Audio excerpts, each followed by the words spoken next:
OG Alcacid binuking si Kim Chiu sa relasyon nila ni Paolo Avellino. Kim Chiu naging emosyonal sa sinabi ng Showtime family.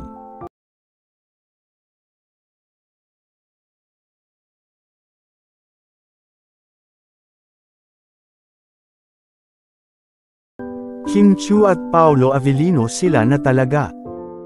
Kahapon sa kaganapan sa noontime show ng It's Showtime, binuking ni Sir OG Alcacid ang relasyon ng tambalang Kim Pao.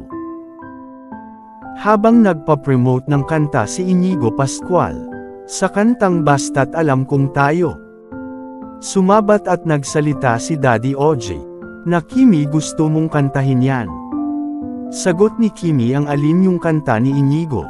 Dagdag ni OG, yung Basta't Alam Kong Tayo.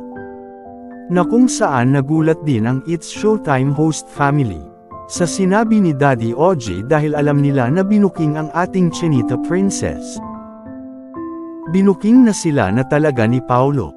Nagulat si Kim at biglang binaling ang istorya at topic sa kabka ni Inigo Pascual.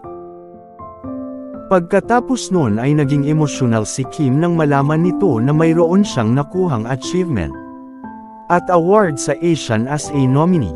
At talagang proud na proud ang kanyang mga co-host at lahat ng Showtime family. Kaya't napaluha-luha ang Chinita Princess sa nakuha nitong gantimpala.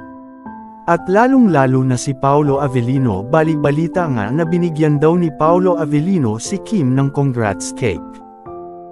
Confirm na silang dalawa na talaga ni Paolo. Tuloy na ang tambalang Kim Pao at wala nang ano pa. Kim Pao forever na talaga. Binuking kasi ni Daddy OG at walang halong joke na sila na talaga. Kim Pao forever na talaga. Binuking kasi ni Daddy OG at walang halong joke na sila na talaga.